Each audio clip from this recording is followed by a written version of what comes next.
Laymen's evangelical fellowship స్థాపకులు దానియేలు గారు 1956వ సంవత్సరం అక్టోబర్ మాసంలో చేసిన ప్రసంగము. 2వ దినవృత్తాంతముల గ్రంథము 8వ అధ్యాయము 31వ వచనము. యెహోషాపాతు మొరపెట్టినందున యెహోవా అతనికి సహాయము చేసెను. యెహోషాపాతు పెద్ద కుమారునికి ఒక పెండ్లి కుమార్తెను కనుగొను సమయం వచ్చింది. ఇక్కడ అతడు దేవుని చిత్తాన్ని కనుగొనలేదు గాని రాజవంశపు స్థాయి కొరకు చూచాడు. ఇది యెజబెలు కుమార్తె అయిన అతల్యాను తన కుమారునికి భాగస్వామిగా ఉండుటకు నడిపించింది.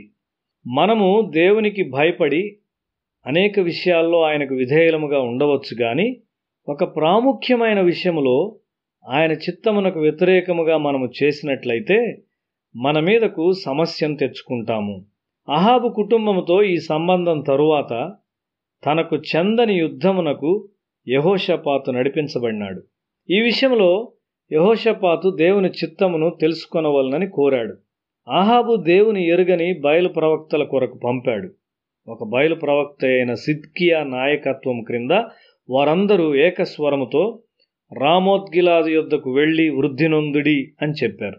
యెహోవా యొక్క ప్రవక్తను నేను కోరుకుంటాను అని యెహోషాపాతు చెప్పాడు. యెహోవా యొక్క ప్రవక్త ఒక్కడే అయిన మీకాయా అక్కడికి తీసుకొని రాబడినాడు. మీకాయా అహాబు మరణిస్తాడని మరియు ఇశ్రాయేలీలు ఓడిపోతారని ప్రవచించాడు. బయలు ప్రవక్తల్లో ఒక అబద్ధపు ఆత్మ ఉన్నది అని అతడు చెప్పాడు. సిద్కియా మీకాయా చెంప మీద కొట్టాడు. రాజు అతన్ని చెరసాల్లో పెట్టాడు. ఒక నిజమైన ప్రవక్త అమర్యాదగా చూడబడ్డాడు. ఒక ప్రవక్తను ప్రవచించుటకు పిలుచుట మరియు దేవుని సత్యం మాట్లాడినందుకు బహిరంగంగా కొట్టుట. దేవుని హెచ్చరిక ఉన్నప్పటికీ అహాబు మరణములోనికి ప్రవేశించాడు. అహాబు యొక్క సభలో దేవుని వాక్యమునకు విలువ లేదు. అటువంటి కుటుంబంతో యెహోషాపాతు వివాహం ద్వారా తన కుటుంబాన్ని కలుపుకుంటున్నాడు. అహాబు యొక్క సమక్షములో మరియు అహాబు యొక్క సభ వాతావరణములో అహాబు యొక్క తప్పైన మార్గములోనికి యెహోషాపాతు లాగబడినాడు. తన కుమారుని వివాహం వచ్చినప్పుడు యెహోషాపాతు దేవుని చిత్తాన్ని చేయలేదు. రాజరికమే ప్రాముఖ్యమైన విషయంగా కనబడింది. ఆ విధంగా మనము దేవుని చిత్తమును మరియు మన చిత్తమును కలుపుటకు ప్రయత్నించినప్పుడు సమస్యల్లోనికి వెళ్తాము. వారు యుద్ధమునకు వెళ్ళారు. యెహోషాపాతును రాజవస్త్రములను ధరించమని అహాబు కోరాడు. అహాబు ఒక సాధారణ సైనికుని వలె మారువేషంలో యుద్ధమునకు వెళ్ళాడు. ఆ దినమున శత్రువు యొక్క ప్రధాన గురి అహాబు. సిరియా సైన్యము యెహోషాపాతును చుట్టుముట్టింది. అతడు దేవునికి మొరపెట్టాడు. దేవుడు తక్షణమే అతనికి సహాయాన్ని పంపించాడు. అహాబునకు పిలుచుటకు ఎవ్వరూ లేరు. అతడు తన మారువేషంలో దేవుని న్యాయ తీర్పు నుండి కాపాడుకొనవలనని నమ్మాడు. ఒక బాణము అతని గుండెలోనికి దూసుకొని పోయింది. ఎవరూ అతనికి సహాయం చేయుటకు రాలేదు. ఎందుకనగా అతని మారువేషాన్ని బట్టి రాజుగా ఎవరూ అతన్ని కనుగొనలేదు. సాయంకాలం నాటికి అతడు మరణించాడు.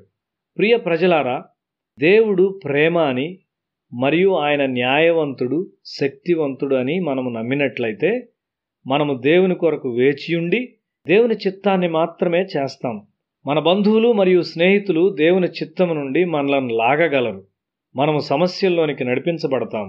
అయితే మనము దేవుని చిత్తమును మాత్రమే చేయుటకు మన హృదయాలను సిద్ధపరచుకున్నట్లయితే మన బంధువులు మరియు స్నేహితులు మనము సరియైన దాన్ని చేశామని త్వరలో ఒప్పించబడతారు. అయితే మనము తరచుగా వారిని సంతోషపరచుటకు ప్రయత్నిస్తూ ప్రభువును తిరస్కరిస్తాం. క్రీస్తు పిల్లలు తమ స్వీయ చిత్తమును విడిచి ఆయన చిత్తమునకు ప్రాధాన్యత ఇచ్చువారే. మనలోనున్న స్వార్థపూరితమైన జీవితము ద్వారా మన స్వచిత్తము నడిపించబడును. మనము దారి తప్పినప్పుడు కూడా ప్రభువు ఎల్లప్పుడూ మనకు సహాయం చేయుటకు మరియు విమోచించుటకు ప్రయత్నం చేయుచూ ఉండును. మనము దీన్ని ఎప్పుడైనా అర్థం చేసుకున్నామా? దేవుడి కీడును నా మీదకు తెచ్చాడు అని మనం ఎన్నడూ చెప్పకూడదు. అది దేవదూషణ. నీ తల్లి ఒక ముళ్ళుతో నిన్ను గుచ్చిందని నీవు చెప్పగలవా? ఆ విధమైన తలంపు నీకు ఎన్నడూ కలుగదు. ఎందుకనగా నీ తల్లి స్వభావము ప్రేమ అని నీకు తెలియను. తన పిల్లలను బాధ మరియు కీడు నుండి కాపాడుటయే ఆమె స్వభావము. ఆమె వారికి మంచి మాత్రమే చేయును. కొన్నిసార్లు ఆమె వారిని క్రమశిక్షణ చేయవలసి ఉన్నది. దేవుడు మన తల్లుల కంటే ఎంతో గొప్పవాడు. మనుషులు దేవుని నిందిస్తారు, దూషిస్తారు. మనము లోకమును మరియు పాపమును ప్రేమించినప్పుడు మనలను మనం నష్టమును మరియు శ్రమను కొని తెచ్చుకుంటాం. మన సమస్యలకు కారణము దేవుడు కాదని మనం గ్రహించకపోయినట్లయితే మన మీదకు వాటిని తెచ్చుకొని మనము దేవుని శత్రువులుగా తయారవుతాము.